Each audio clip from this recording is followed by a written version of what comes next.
In the days before the flood, when the earth was still in its primal state, and the judgment of the Most High was about to unfold, a man stood out among the sons of men. This was no ordinary man. Chosen by God himself, Enoch was a righteous figure, wise beyond measure, a master craftsman, and a servant of the Almighty, whose heart aligned perfectly with divine will. His name became known not only for his earthly deeds, but for what happened to him in the heavenly realms.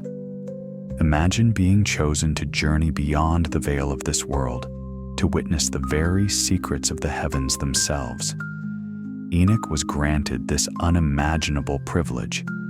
He was taken up to the highest stations of the Lord, where he beheld sights that no human eye had ever gazed upon, the vast expanse of God's realm, shining brighter than the sun. The many-eyed servants of the Lord, who radiated unearthly light, and the incomprehensible songs of cherubim, echoing through boundless space. What did Enoch truly witness? What did he learn from the mysterious realms that await beyond the stars? As he recorded his vision in the second book of Enoch, the truth of the 10 heavens was revealed, a truth that is still waiting to be uncovered. But be warned, what Enoch saw will both awe and terrify you. Do you feel the thrill yet? Ready to step into this divine journey with Enoch? Comment 777 below if you're prepared to uncover the mysteries of the heavens. Let's dive deeper into what Enoch experienced in a realm far beyond anything we can imagine. Enoch explained, "The 10 heavens, what he saw will terrify you."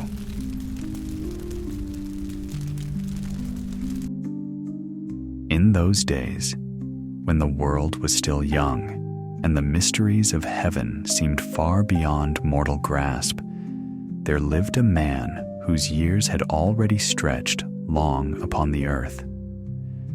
Enoch recounted how after reaching the span of 165 years, he was blessed with the birth of his son, Methuselah, a name that would echo through generations. Even after this joyful chapter, life did not quickly fade from him. He continued to walk the earth for another 2 centuries, until the sum of his days reached 365 years. What might it feel like to carry so many seasons within your bones, to have watched the sun rise and fall over countless harvests, yet still sense that something far greater awaited? It was on the first day of the month, while he lingered alone in the quiet of his dwelling, that Enoch chose to rest upon his bed. Sleep gently overcame him, and with it came a deep, unsettling disturbance that gripped his very heart. Though his eyes were closed, tears found their way out, tracing the lines of his face. Such was the weight of this sorrow that even within the dream, he could not comprehend its cause, nor predict the shadow it cast over his spirit. Could it be that your soul, too, has ever trembled with an unexplainable grief, hinting at divine mysteries just beyond your reach?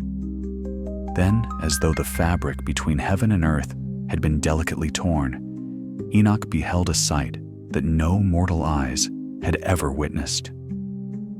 Before him stood 2 towering figures so immense and glorious that nothing upon this earth could be likened to them. Their very faces radiated with brilliance, shining like the noonday sun.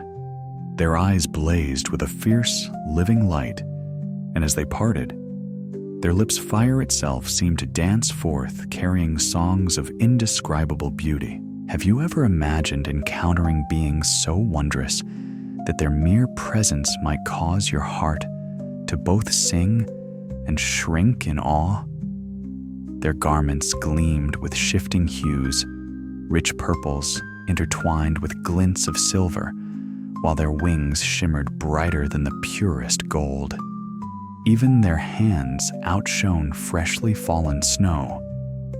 These heavenly messengers stood solemnly at the head of Enoch's bed and called him by name with voices that resonated through his very bones. Jolted awake, Enoch opened his eyes to see them still there, no illusion of a dream, but a living reality standing before him. In reverence and alarm, he greeted them, though fear quickly overtook him, so much so that his very face transformed under the weight of terror. Have you ever wondered how you might respond if confronted face to face by the might of heaven? Sensing his dread, the radiant beings spoke gently yet with authority. Take heart, Enoch.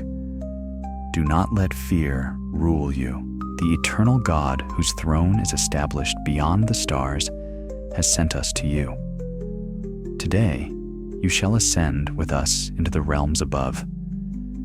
But first, speak to your sons, and all your household instruct them, in all they must continue to do in your absence. Let none seek you until the Lord himself returns you to them. Their words echoed the Lord's frequent assurance throughout Scripture. Fear not, for I am with you, Isaiah 41:10, reminding us that divine encounters, though terrifying, are often laced with tender purpose. Wasting no time, Enoch obeyed their command with trembling urgency. He rose from his bed, stepped out of the solitude of his chamber, and crossed to the doors of his house. There, he summoned his beloved sons, Methuselah and God, drawing them close as the solemn gravity of the moment pressed upon him. Can you picture yourself in that hushed gathering, sensing that your father stood on the threshold of eternity? With earnest eyes, he recounted to them the marvels those majestic messengers had revealed. Listen carefully, my children, he implored, his voice thick with emotion. I know not to what place I go, or what fate may await me. But this I charge you, turn not your hearts away from the living God, even though many around you chase after worthless things, after gods who did not shape the heavens or set the earth upon its firm foundation. These will vanish, as will all who bow to them. And as he looked upon the faces of his sons, the future of his line, Enoch continued, May the Lord strengthen your hearts to walk always in his fear, for it is written that the fear of the Lord is the beginning of wisdom. Proverbs 9:10. And now, dear children, let no one set out to search for me until the Lord himself sees fit to bring me back to you. Could such a moment teach us even now to cherish divine mysteries over human certainties, and to anchor our hope not in idols of this fleeting world, but in the eternal God who calls us upward? And so it unfolded just as the mighty visitors had declared. After Enoch poured out his soul to his sons, speaking tenderly of faithfulness and warning them against the idols that would soon crumble like dust, the moment of awe arrived. Without delay, those dazzling beings whose mere voices could stir the marrow of any mortal stretched forth their radiant wings. They lifted Enoch gently, yet with irresistible power, carrying him upward into realms that no human foot had ever tread. Imagine for a heartbeat what it would be like if your very body were caught up by angels, soaring through the open skies, leaving the earth and all its familiar worries to vanish beneath a sea of clouds. As they ascended higher and higher, Enoch felt the breath of the wind grow thinner and more ethereal. Soon, the swirling currents settled into a stillness as he realized he was no longer within the world he knew. There, upon the first heaven, they set him down upon the soft backs of the clouds. The very floor beneath him felt alive, like resting upon gentle waves that hummed with hidden life. When he lifted his eyes, he beheld something even more marvelous, a vast expanse stretching above, glowing with the faint whisper of what he later recognized as the ether, a delicate veil separating mortal air from the deeper mysteries of heaven. Could you keep your composure if you suddenly found yourself standing at the threshold of such wonders? The angels did not allow his awe to idle long. They guided his gaze to a spectacle so immense it defied reason. Before him lay a sea so great that it dwarfed every ocean he had ever known on earth. Its rolling depths glimmered with colors that mortal waters had never dared wear, and each wave seemed to sing with a voice older than the mountains. What might such a sea contain secrets of creation itself waiting to be stirred? Then, in solemn grandeur, the angels led Enoch still deeper into this heavenly domain, introducing him to august beings who seemed woven from starlight itself. They presented before his astonished eyes the elders and rulers of the stellar orders, dignitaries of the cosmos, whose very bearing testified to the authority entrusted to them. Among them were 200 angels, each one tasked with governing the stars, tending to their courses, commanding their brightness, ensuring they dance their appointed waltz across the firmament. These angels flew effortlessly on splendid wings, sweeping around those who voyaged the starry seas, orchestrating the celestial ballet that mortals see only dimly as constellations. Does it not make you wonder what silent guardians hover over our world, maintaining the delicate harmony that we so often take for granted? Then Enoch's eyes were drawn downward, where mysteries of another kind unfurled. Beneath him lay immense chambers, the treasure houses of snow, vast repositories that held every flake destined to grace the earth. Mighty angels stood vigilant over these terrible storehouses, their faces set with a solemn purpose as they managed the flow of heaven's chill breath. Nearby rose the billowing clouds, drifting out from and returning into their hidden vaults, as if breathing in rhythm with the will of God. Have you ever paused to consider that each gentle snowfall or gathering storm might be carefully weighed and dispatched by such heavenly custodians? And there was more still. They showed him yet another treasury, this one filled with dew so pure and rich, it glistened like olive oil poured fresh from the press. Its appearance was unlike anything of earth shimmering, as if woven from all the blooms ever sown across the fields. Around these marvels, countless angels stood watch, ensuring each storehouse opened and closed exactly as ordained.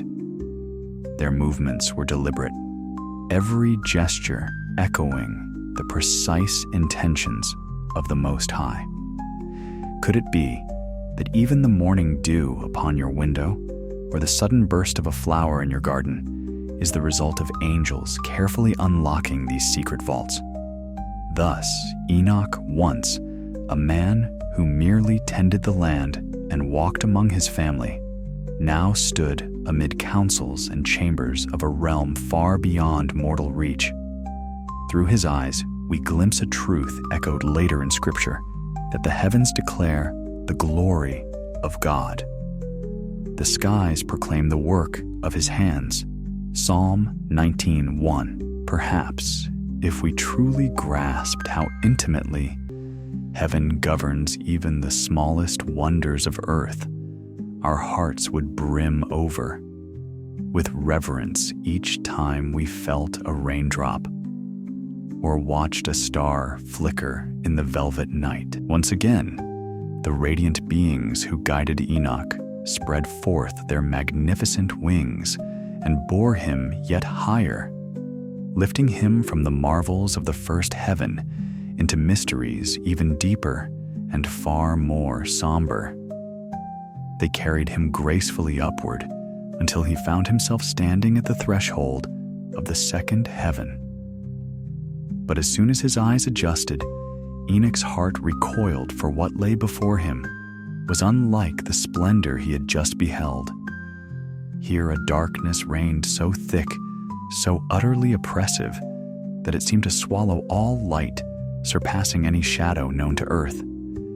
Can you imagine peering into such an abyss, feeling it claw at the edges of your soul, as if eager to draw you into its desolate grasp? Within this dread gloom, Enoch beheld a sight that chilled him to the marrow.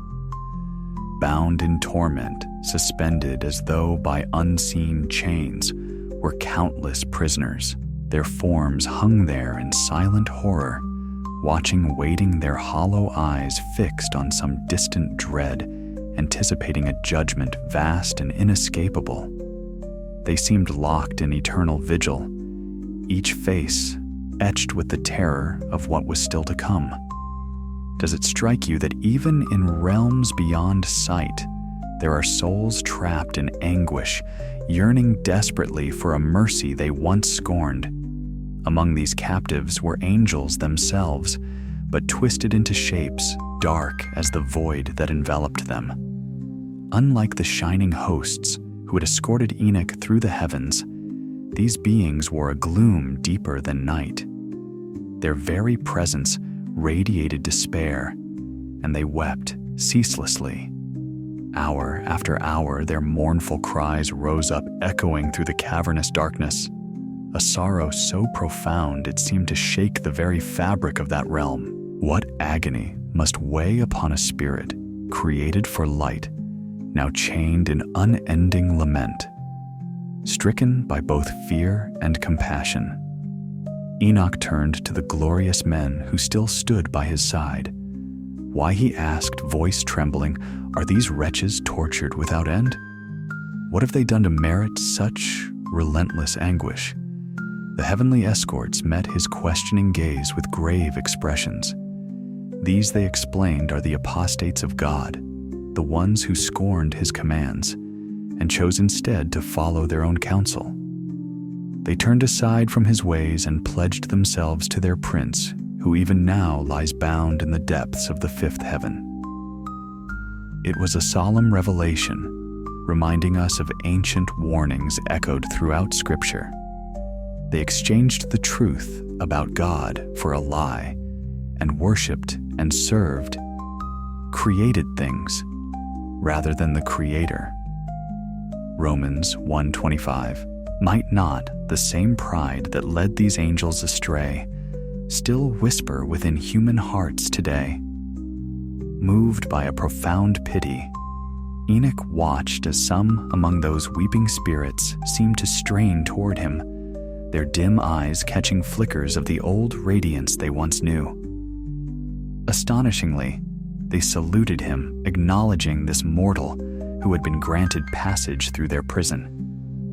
And then, with voices raw from endless weeping, they implored, "Man of God, intercede for us. Pray to the Lord on our behalf." Imagine, for a breath standing in Enoch's place, mortal flesh trembling before immortal wretches, their desperate pleas ringing in your ears. What prayer could you possibly offer that would unbind such ancient chains? Stunned by their request, Enoch responded with all the humility of one suddenly small, beneath the weight of eternity. "Who am I?" he said softly, "that I should pray for angels? I am but a mortal man. I do not know the path ahead of me, nor what fate shall soon overtake me, nor who there might be to lift up prayers for my own soul." His words hung heavy in the darkness, a reminder that even when one walks amid divine mysteries, the burden of human frailty is never far. Yet, as he stood there, Enoch could not shake the sorrow that pressed upon him for these fallen ones. Does it not stir something within you to think that beings once clothed in celestial brilliance now hang here in utter ruin, longing for prayers they cannot voice themselves. Perhaps it whispers a lesson into our own fleeting days to heed God's ways with trembling reverence, lest we too drift toward a shadow from which there may be no return. Then once more, those luminous men whose very presence seemed to vibrate with the music of distant worlds took Enoch by the hand and lifted him yet again, soaring above the solemn realm of the second heaven. They ascended with graceful urgency until they placed him gently upon the realm of the third heaven, a place that from the moment his feet touched its ground overwhelmed his senses with wonders beyond any dream a mortal could dare. Looking downward from this new height, Enoch beheld landscapes so richly adorned that no earthly meadow, no hidden grove, no king's orchard could rival their beauty.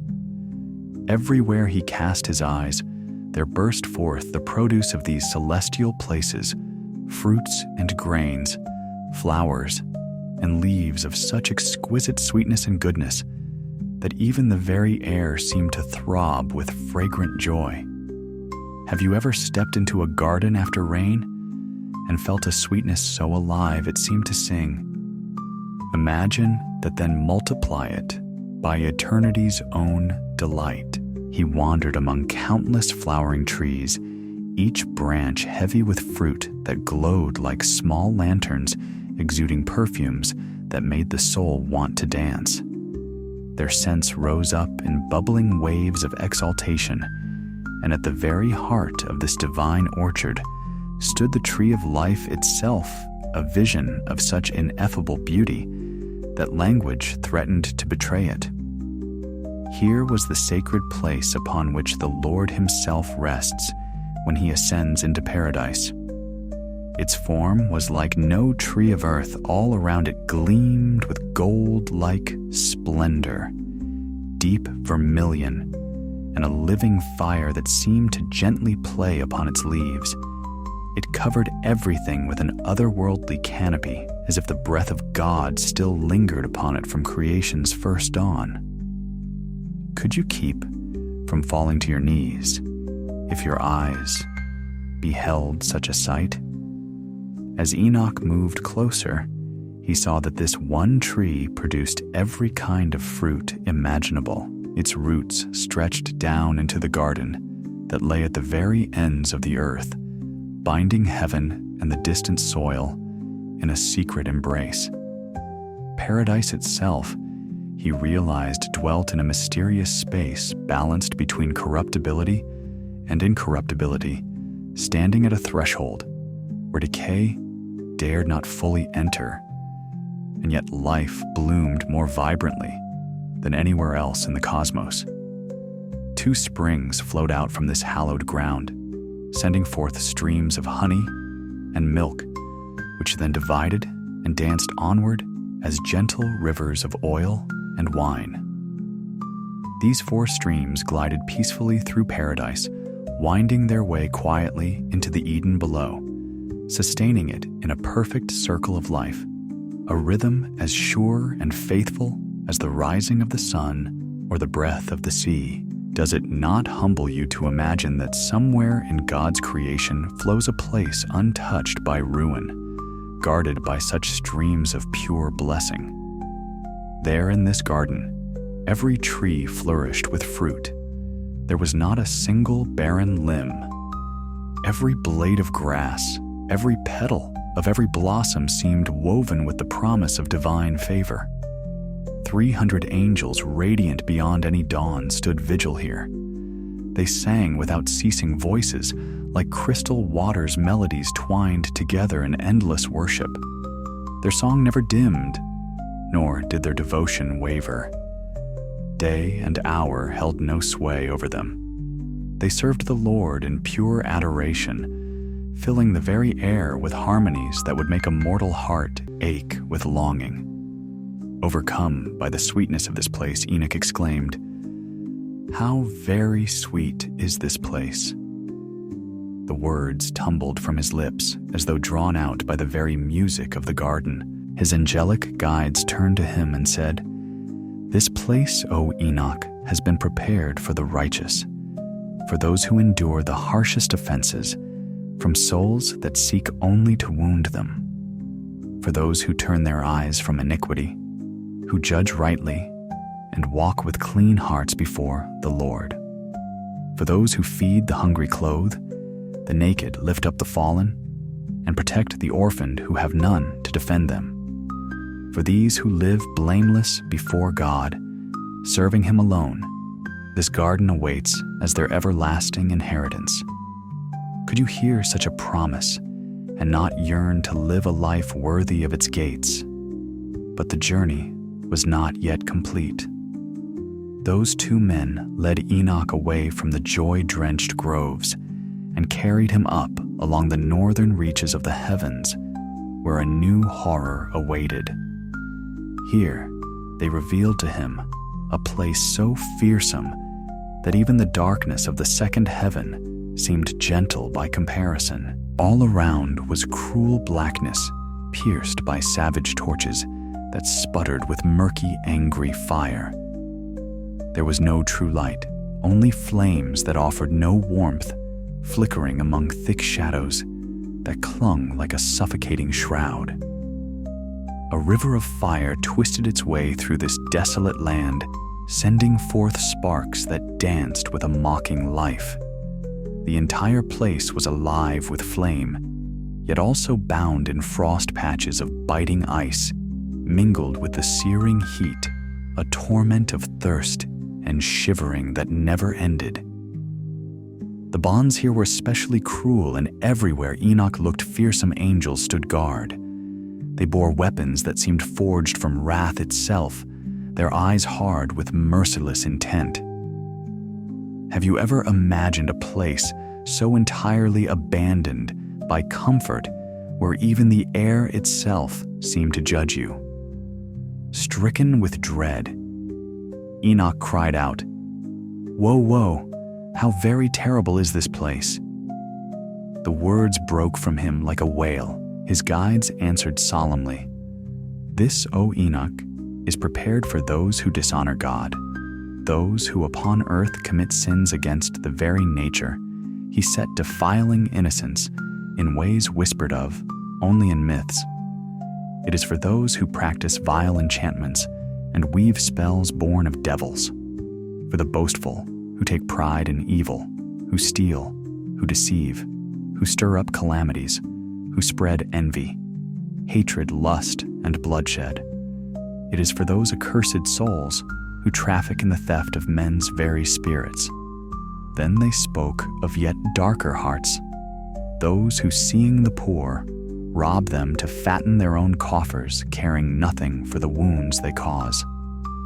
Those who, while they could feed the starving, let them waste away, who could clothe the naked but choose instead to turn their eyes and hearts cold. Those who never sought their Creator but bowed before lifeless idols, statues of stone, and wood deaf and blind crafted by human hands, yet worshipped as though divine. For all such as these, this place stands as their eternal inheritance. And in that awful moment, gazing upon a destiny carved out by human cruelty and pride, Enoch felt the weight of eternity press close upon him. Perhaps even now, such a vision warns us, urging us to walk humbly, to love mercy, and to remember that every small act of compassion shines brighter in God's sight than 1,000 hollow rituals. What would it mean for you right now to choose the path that leads not into the flames of that northern desolation, but instead toward the gardens where the Lord Himself walks among the trees? Then once more, those luminous beings whose every movement seemed to ripple with the authority of heaven itself took Enoch by the hand and led him higher still. They rose through veils of shining air until he found himself set upon the threshold of the fourth heaven. What awaited him there was a revelation so vast that it seemed to swallow all lesser wonders. From this vantage, Enoch beheld the great march of the sun and moon, their mighty circuits across the heavens. He stood as though upon the ramparts of the cosmos itself, permitted to look down upon the intricate workings of time and light. He watched their successive goings, the rays pouring out like rivers of liquid brilliance, weaving patterns across the vault of the sky. Can you imagine standing at such a height where days and nights themselves parade by, like solemn processions? There, Enoch measured with wonder their movements, observing closely the difference in their glory. It was clear that the sun's radiance far surpassed the gentle glow of the moon. The sun sped along its immense circular path, carried on wheels that moved swifter than any wind he had ever felt upon the earth. Wheels that turned with marvelous speed, never pausing for rest, not by day nor by night. And with each passage and return, it was flanked by 4 great stars, their silent grandeur trailing beneath them, a retinue of lesser lights. Beneath each of these mighty stars rested 1,000 others, so that altogether 8,000 stars marched daily with the sun across the sky. Does it stir something within you to think that even our familiar daylight is accompanied by such a hidden royal host? Attending this glorious procession were also legions upon legions of angels, 15 myriads who served by day.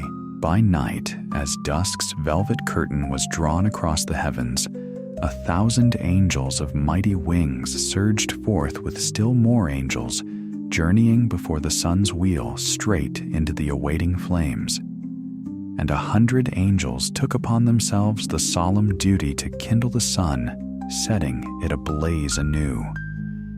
What majesty might we glimpse if only our eyes could pierce the daylight's veil and see these servants of fire at their sacred labor.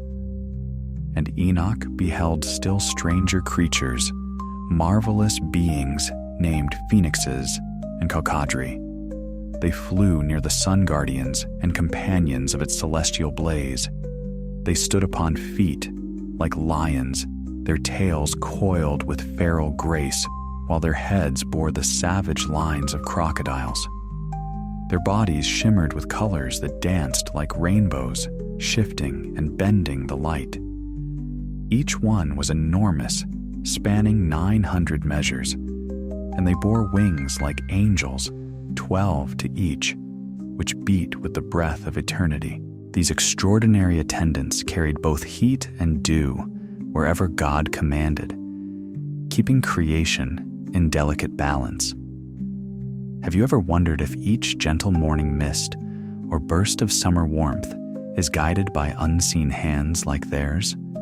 Thus, the sun carried out its ordered course, rising under heaven, setting beneath the earth, its rays reaching ceaselessly even in hidden places.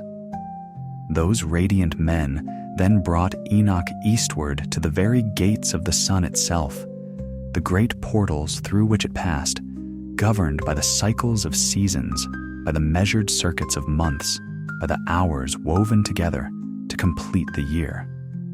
Before him stood 6 immense gates, each measuring 61 stadia and a quarter more. Enoch, with a mind sharpened by divine guidance, measured them truly and understood this was how the sun traversed from east to west, becoming balanced across all the months. When its journey forward reached its fullness, the sun would turn back again through these gates, according to the stately sequence of the seasons, until the year found its completion after 4 such turns. Then, those luminous guides brought Enoch to the west, where he beheld 6 corresponding gates openings, prepared for the sun's descent.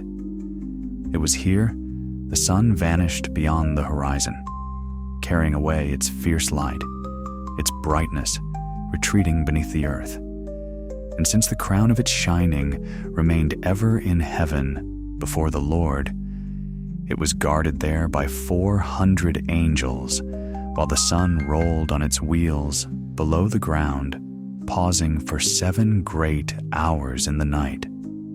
Imagine even when darkness wraps around us, the sun is still on its holy path beneath our feet. Half of its circuit lay hidden under the earth. Then, as the night neared its 8th hour, the sun approached the eastern verge once more, bringing with it its crown of radiance. At that moment, it burst forth blazing brighter than any earthly fire. Then those wondrous elements of the sun, the phoenixes and haledri, broke into jubilant song. Their voices rose so high and clear that every bird across the earth fluttered in instinctive joy, their wings beating praise. Together, they sang of the giver of light who rises to illuminate the world. From their chorus emerged the morning god, the very rays of dawn shaping themselves anew. The sun of the earth then went forth, receiving once more its splendor, and 2 streams of brilliance lit up the face of all creation. Those heavenly men showed Enoch the precise calculation of the sun's movement, explaining how these vast gates measured the hours of each year. They spoke of the sun's immense creation, how its grand circuit spanned 28 years before beginning again. And then they revealed to him the workings of the moon, 12 mighty gates crowned from west to east, by which it entered and departed at appointed times. They recited how the moon traveled through each gate 31 days, in the first 31, in the second 30, in the third, and so forth, a careful dance that repeated until all the months were fulfilled. Through these intricate passages, the moon completed 354 days in its year, lacking by 12 days the fullness of the solar circuit, these being the lunar epochs that filled out the mysteries of time. Thus, the vast circle encompassed 532 years, with each quarter day omitted for 3 years and fulfilled exactly on the 4th. Could you stand among these revelations and not feel your heart quake at the breathtaking precision of God's order? For 3 years, those extra moments stood outside the heavenly reckoning, not added to the sum of days, shifting the calendar toward new seasons, until finally time was gathered up in dominion once again. When the sun finished its course through the western gates, it returned eastward, drawing back to the light. Thus, day and night, it moved about the heavenly circles lower than all other orbits, yet swifter than the winds, than spirits, than the flying elements and angels with their 6 wings. It traced a 7-fold course in 19 years, and amid all these marvels, Enoch looked up and saw armed soldiers of heaven serving the Lord with timbrels and delicate organs, their voices never ceasing. Their music was of such sweetness, such layered harmonies, that no mortal tongue could ever describe it, nor any mind fully grasp it. Imagine standing there, your very soul caught up in a song so exquisite it seemed to remake your heart. So wonderful and marvelous was this chorus of angels that Enoch stood utterly delighted, lost in rapture as he listened. Then, once again, those luminous men who carried with them the hush of hidden worlds took Enoch by the hand and bore him higher. They rose above the ordered courses of the sun and moon until they reached the mysterious realm of the 5th heaven. As they set him gently down, Enoch's eyes widened in wonder and growing sorrow at the sight that unfolded before him. Spread out before him was a vast multitude, countless in number, who stood like silent sentinels across the expanse. These were soldiers, mighty beings known as the Grigori. though they bore the form of men, their stature far exceeded that of even the greatest giants whispered of in ancient tales. But their size was not what struck Enoch most painfully. Their faces were drawn and withered, as if sorrow itself had sucked the very color from their features. Their mouths were sealed in unbroken silence, and across this entire heaven there rose no song, no hymn, no cry of worship to the Most High. Can you imagine stepping into a realm so hushed, where the air itself seemed heavy with grief, and not a single voice dared to rise in praise? Troubled by this haunting spectacle, Enoch turned to his radiant guides, his words edged with perplexity and pity. Why, he asked, are these beings so terribly withered? Why do their faces wear such melancholy, their mouths forever closed? And why is there no service here before the throne of the Lord? For how could a heaven stand so still void of the glad exultations that elsewhere filled the celestial realms? The two men looked upon Enoch with a gravity that made the very light around them seem to dim. These, they said, are the Gregory Watchers, who once stood proudly in the Lord's own councils. But they, together with their prince Satanael, rejected the Lord of light. Their hearts turned from his glory, and so they were cast down from their place. Those you saw earlier imprisoned in the deep darkness of the second heaven are bound there for similar rebellion, but it began here. And as Enoch listened, they unfolded for him a story older than many stars. Long ago, 3 among these watchers descended from the throne of the Lord to the place called Ermin upon the earth. There they gazed upon the daughters of men and saw how beautiful they were. Overcome by desire, they abandoned their holy vows' bonds as sacred as the breath of God and took mortal women as wives. In doing so, they polluted the earth with corruption and violence. From these forbidden unions were born giants, towering beings filled with enmity and lawlessness who trampled the ways of righteousness. It was then that God, whose judgments are as steadfast as the pillars of heaven, rendered his mighty verdict against them. These Gregory were condemned, marked by sorrow, their faces now forever etched with mourning. They lingered here, grieving not only for themselves, but also for their brethren bound in deeper darkness. They would await the day of the Lord's great reckoning, when final judgment would sweep across all creation. Could you stand among them and not feel a tremor of fear, realizing how swiftly even angels can fall when pride and lust eclipse devotion? Moved by compassion and the weight of all he had witnessed, Enoch stepped forward toward these silent watchers, daring to address them. "I have seen your brethren," he said, his voice both gentle and trembling. "I have beheld their works and their torments, the anguish that binds them in the deep places of the earth. I prayed on their behalf, but the Lord has decreed that they remain there, imprisoned beneath, until the heavens and the earth, as we know them, pass away forever."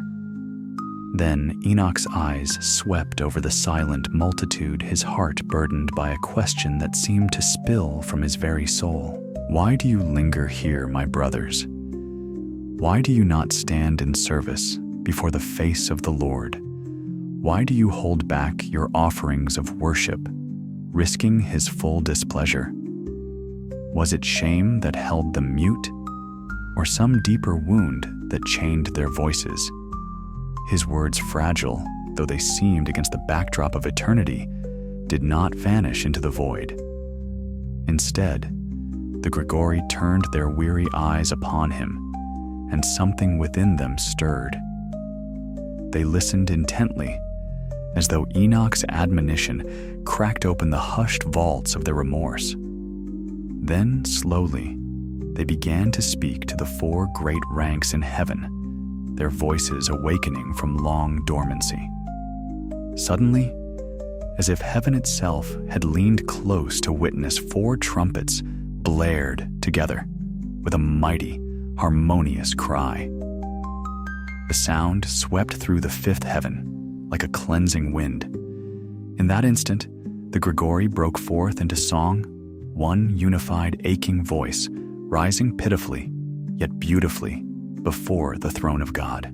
Their melody was woven of regret and hope, sorrow and longing, and it soared upward, filling the heights of the heaven with a lament that surely reached the very heart of the Creator. Imagine for a moment standing there with Enoch, watching these once proud watchers pour out their souls in such a mournful harmony. Could you listen to such a song, born of rebellion, chastening, and the fragile spark of new humility, and not feel your own spirit bend beneath its weight? Then, as if lifting him upon the breath of eternity itself, those radiant men carried Enoch even higher, bearing him upward to the sixth heaven. When at last they set him down, he stood surrounded by a brilliance so overwhelming it seemed the very air was made of living fire. Before him stretched 7 great bands of angels, hosts of dazzling beings arrayed in splendid ranks that stretched as far as the spirit could reach.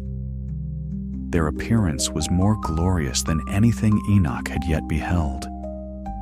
Their faces shone with a brightness that outmatched even the blazing sun, their countenances glistening like polished gold, set aflame by God's own hand. Yet in all their beauty and majesty, there was not the slightest difference among them, not in face, nor in their graceful bearing, nor in the flowing garments that adorned them. They moved as though of a single will, united in purpose and purity. Could you stand in such a congregation without feeling your heart tremble, knowing you were surrounded by beings untouched by the divisions and envies that stain the earth?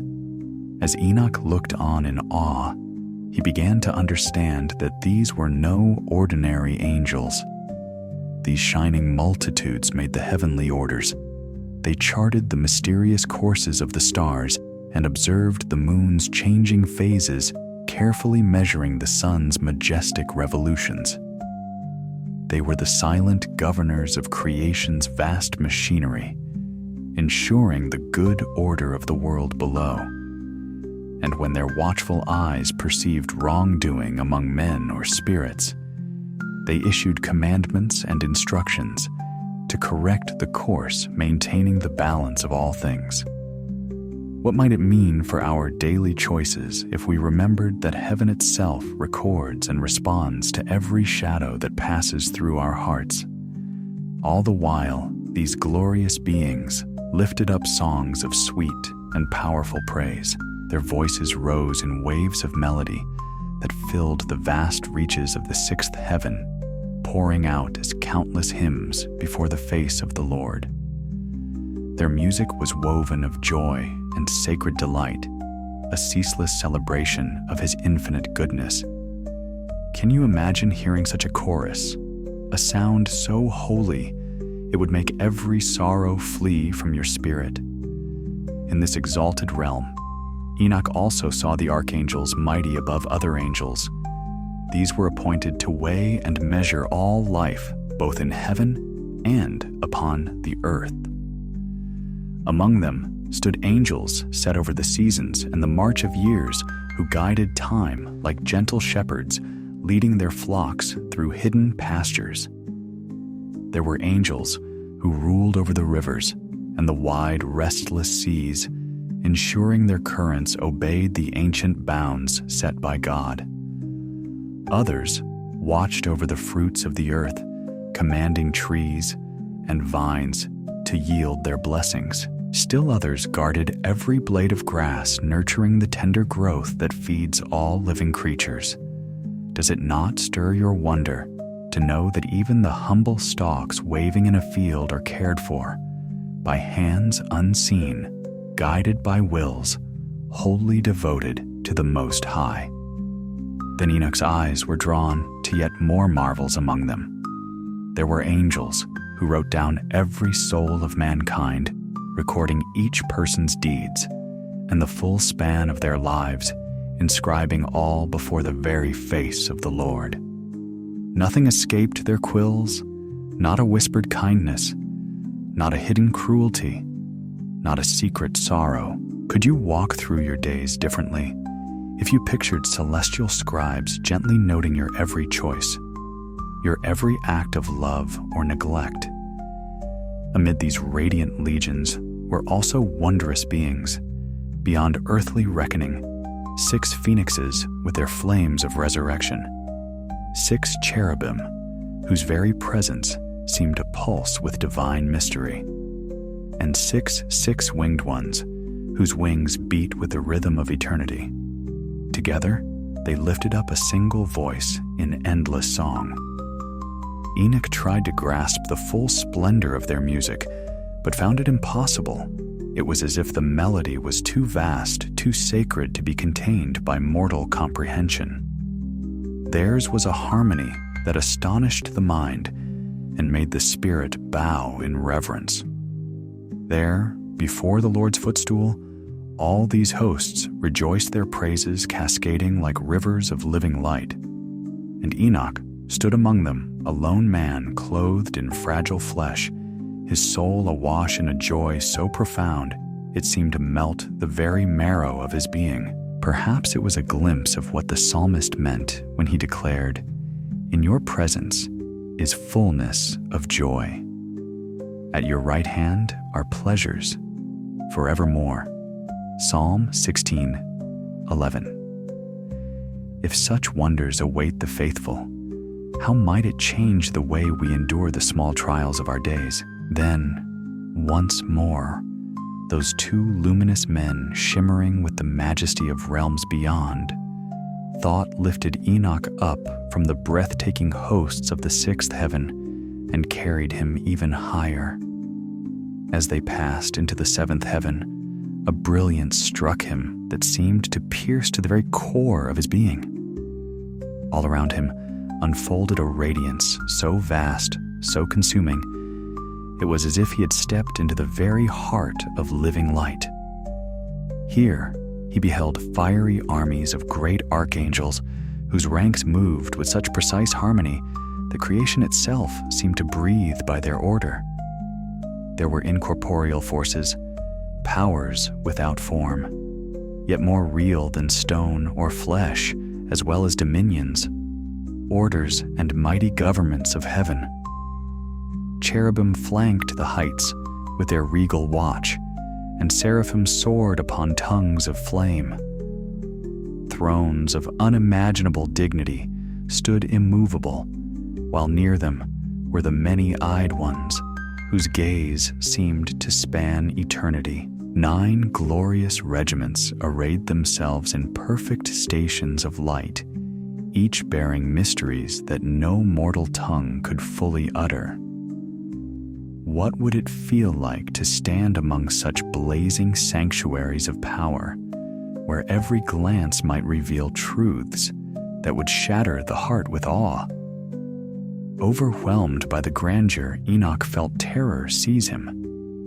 His knees weakened, his spirit quailed, and his whole body trembled violently.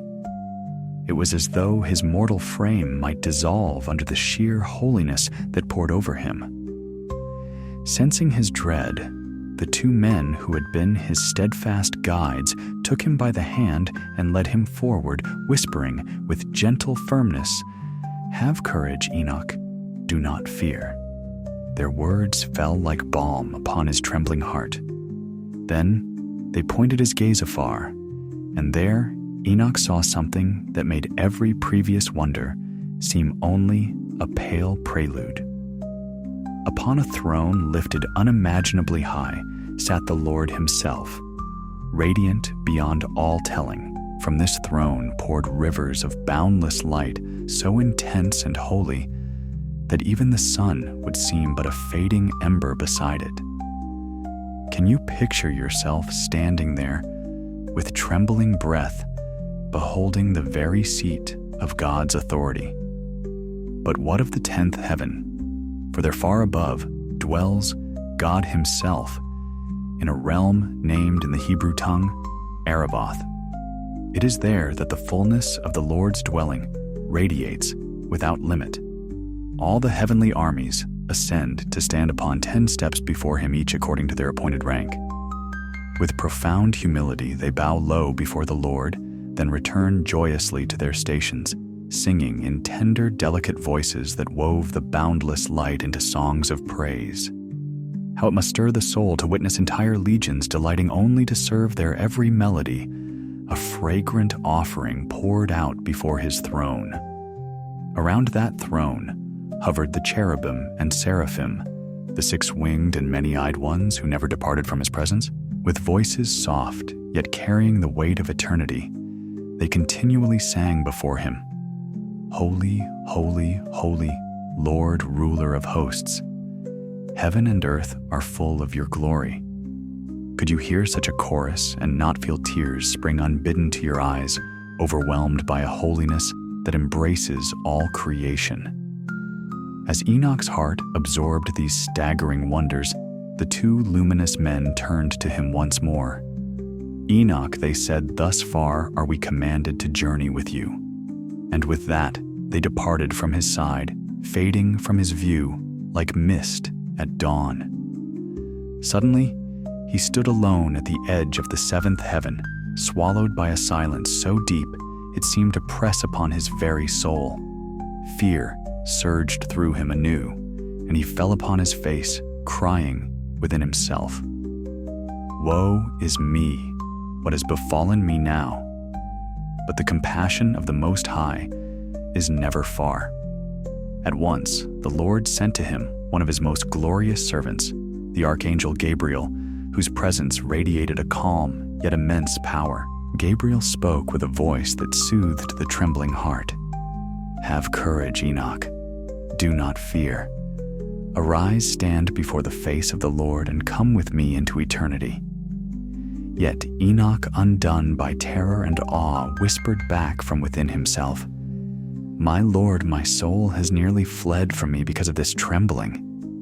I called upon the men who brought me here, for I trusted in them to lead me before your face." It was a fragile confession, the plea of a man aware of how small he stood before the weight of glory.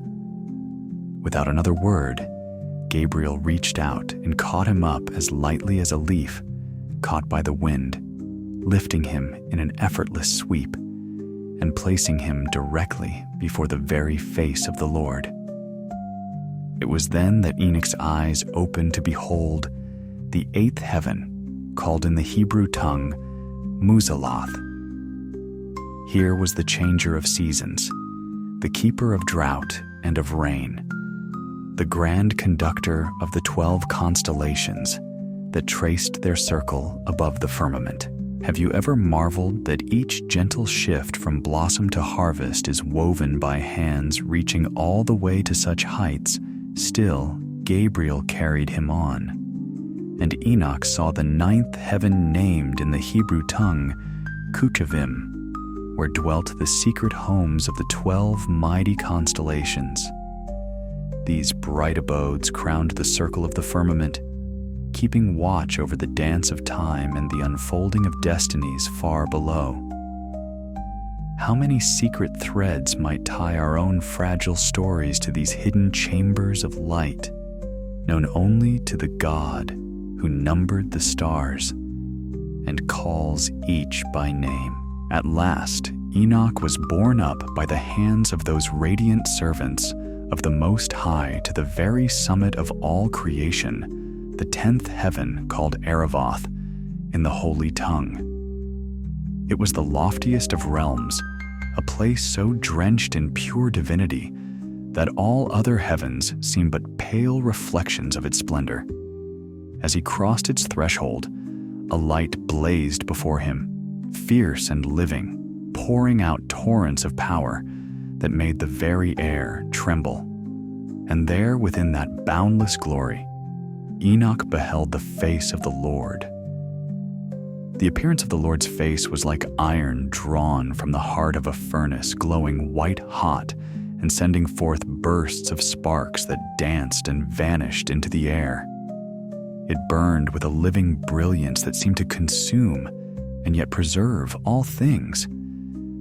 Enoch beheld it, and his soul quaked within him, for the Lord's face was ineffable, so marvelous, so terrible in its beauty, that even to look was to stand at the edge of unmaking. Who among mortals could dare to describe such unspeakable being?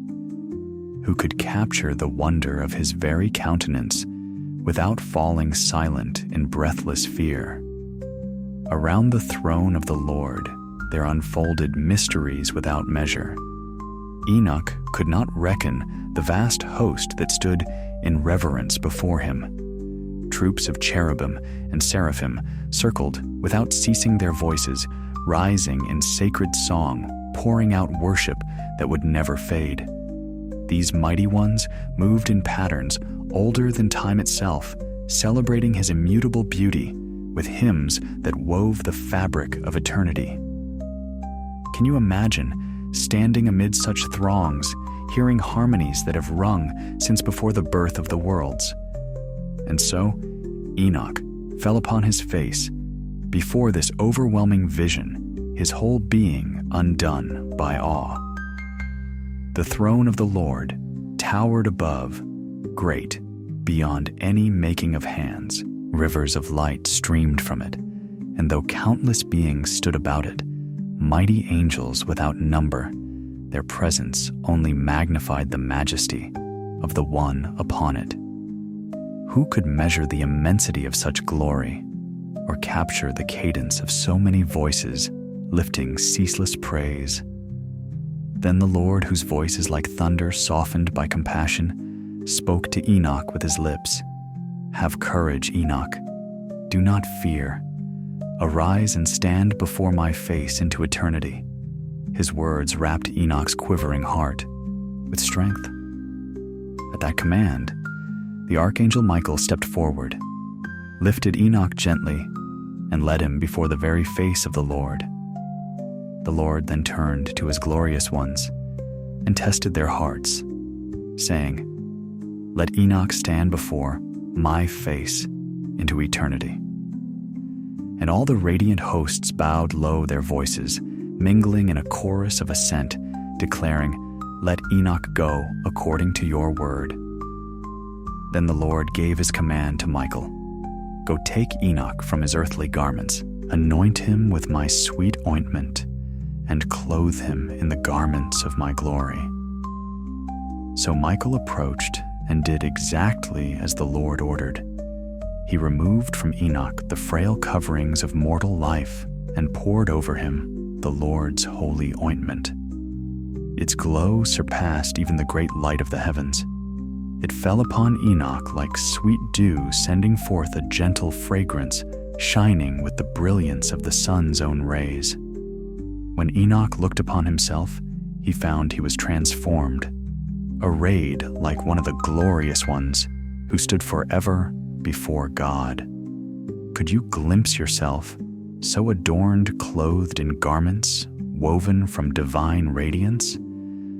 Then the Lord summoned another of his great archangels by name, Pravel, whose wisdom was swifter than that of all his brethren, for he wrote down the deeds and mysteries of the Lord. And the Lord said to Pravel, "Bring forth the books from my storehouses, and a reed of quick writing. Place them in Enoch's hands. Give him the choice and comforting scrolls drawn from your treasures." Obediently, Pravil approached Enoch, unfolding before him the hidden works of heaven, earth, and sea, the very architecture of creation. He revealed the paths of the elements, the rumblings of thunder, the courses of the sun and moon and their wondrous changes, the dance of the stars and the secrets of seasons, years, days, and hours. He spoke of the breathings of the wind, the numbers of angels, the intricate design of their songs.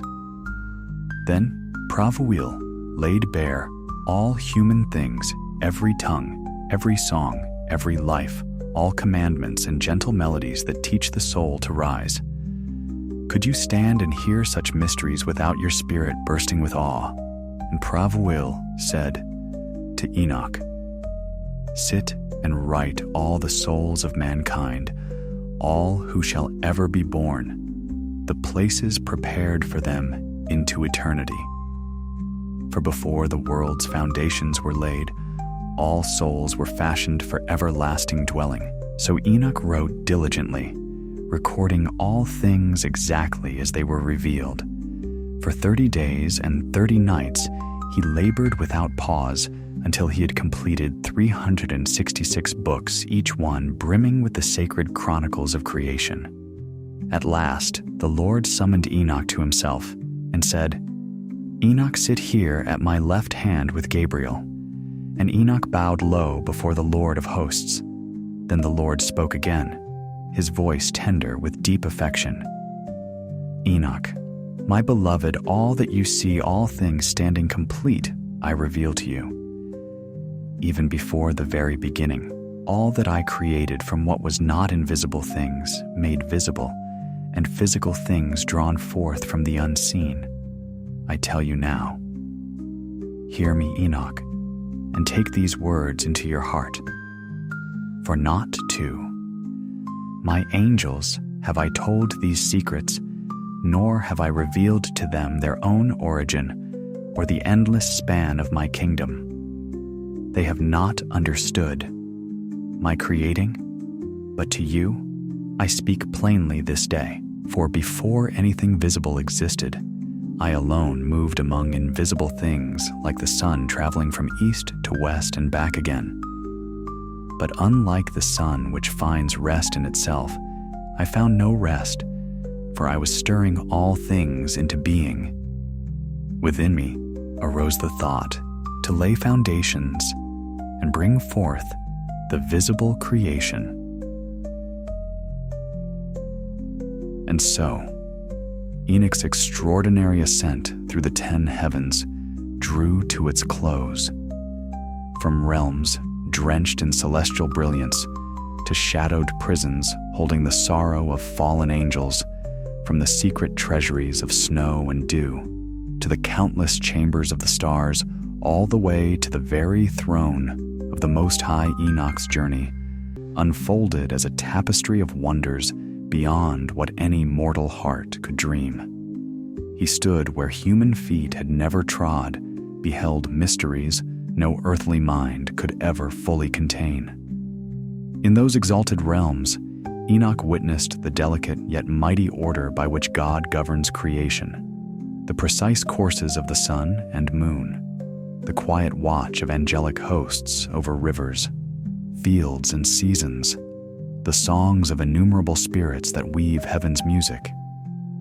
Yet he also saw solemn warnings etched into the fabric of eternity, prisons of darkness, holding rebellious angels, places of torment, prepared for those who dishonor God and shatter his design. And beyond all terrors and glories alike, he glimpsed the joy reserved for the righteous gardens, overflowing with light, tended by angels, whose songs are too beautiful to be spoken. Through it all, one truth rose higher than every star and shone clearer than the sun itself.